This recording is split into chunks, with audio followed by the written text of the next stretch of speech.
You know, what we just looked at with that video was aggregates, countries on average. But when you look at specific things, specific aspects of life, there's so many improvements. He talks about 16 bad things that are decreasing, and he talks about 16 good things that are increasing. Let's look at the bad things. Now, for purposes of time, I'm going to run through these pretty rapidly. Forced labor has been down. You know, people often talk about in Egypt, the pyramids of Pisa. Well, they weren't slaves. Well, they may not have been slaves, but forced labor was still pretty, not so good. Oil spills, they've been going down. You wouldn't know that if you listen to the news. Here in Texas, of course, we're familiar with BP spill and Prudhoe, and Alaska, Prudhoe Bay there. Battle deaths per 1,000, 100,000 has been going down. Children dying before the 5th birthday has really taken a plunge, especially since well, it started in about 1900, but most of these things, if you look from 1950, that's when it really is improved. Child labor has really gone down. You know, in the U.S., during our Industrial Revolution, which first started in the textile mills in New England, there were no men to work the mills. They were out in the fields. We were an agrarian society. So we relied on children and females. That's before slavery. And children were very useful in the mines because you didn't have to dig the tunnels very deep to get the coal out. The death penalty. Now, some people may not consider that as a good thing, that the number of countries with the death penalty has gone down. After watching that program last night, I'm not sure either. Deaths from disaster. You know, when you listen to the news, and what else is the news going to focus on? They're not going to focus on the everyday things that are happening that are good. That's kind of boring. But they're going to focus on tsunamis and hurricanes and things of that sort. But actually, deaths from natural disasters have been going down. The number of countries with lead in their gasoline has really plunged. HIV infections have gone down. You know, they've learned some things, but you know, after 3 decades, we still don't have immunization for that. Hopefully, because of so much resources devoted to coronavirus, we'll come up with something a little quicker than 3 decades. Hunger, the malnourishment has gone down. Nuclear arms. Rather than nuclear proliferation, we have nuclear disarmament. Plane crash deaths has been going down. My son just flew in. He's a dean of students at NYU in Abu Dhabi, and I was worried about his flight in, and he made it, and there was no news about that. But had the plane crashed, you'd have heard about it. Smallpox has been eradicated. Solar systems, the cost has gone down. Here in North Texas, we maybe not like to hear that. We don't like to think about alternative sources, but I think that's not such a bad thing either. 16 good things that are increasing. Child cancer survival has gone up. You know, when my son first went to college in the early 2000s, I remember feeling lost because I didn't have access. He didn't have a telephone yet set up in his dorm or anything.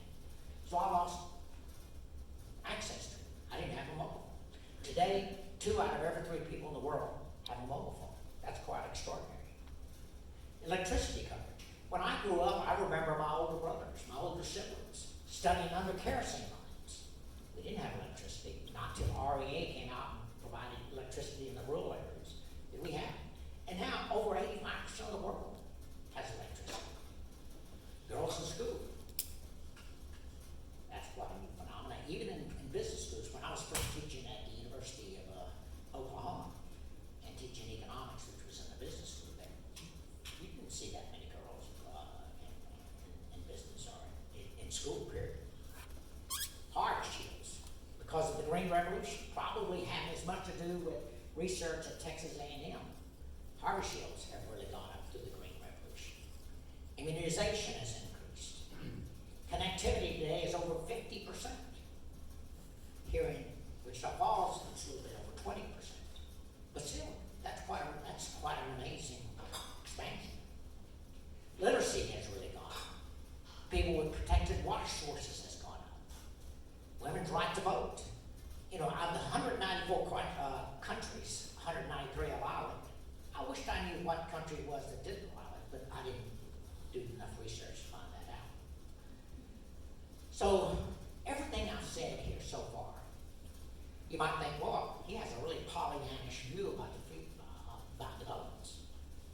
seems to be so positive. Believe me, most everything I read are about threats, economic threats, worldwide threats. So I'm not ignorant of all these threats. If you don't believe me, just read this book, Deadliest Enemies, Our War Against Killer Germs, Michael Osterholm. Before coronavirus, he was predicting all of these viruses, and he says they're going to be even proliferating in the future. That's not a very positive statement there. Uninhabitable Earth, Life After Warning by David Wallace Wells. He gathers, I think, summarizes as well all the research that's been done. And talking about another scary book. One thing where I think Pinker and Roslin are wrong, they talk about democracy is on the rise. Maybe if you take a long-term perspective, that might be the case. But Freedom House, which has been examining freedom and democracy in the world since 1973, came to the following conclusion in their 2017 report. Loss of freedom in 67 countries and improvement in only 36 countries. This means that for the 11th year in a row, the loss of political freedoms worldwide has been greater than the gain since 2006. Therefore, a worldwide decline in democracy can be observed. So what I'm trying to say, just because I gave positive statements, I'm not ignorant of all the negative threats that are out there. My goodness, you look at Hungary with Erdogan. Look at Turkey with Erdogan. Look at Poland with Duda. With Duda. Look at Venezuela. Look at the Philippines with Duarte. Now, the Philippines and Venezuela have never been that democratic, but those other democratic countries like Poland, Orbán, they've really taken a turn for the worse. So, how do we summarize and conclude with all this? Basically, I think you have to have a balanced view. But those threats that I just talked about, I don't have to mention those because you hear about those through every source imaginable. What you don't hear, though, are all the positive developments that are taking place. So I think you have to have a balanced view. Not everything is negative. Most everything I read has a negative consequence. But sometimes because we're bombarded with all of the negativity, we forget about all the positive developments that are taking place. So in this uncertain world, let me leave you with some parting wisdom from one of America's greatest philosophers, Yogi Berra. The future ain't what it used to be. So thank you and stay safe.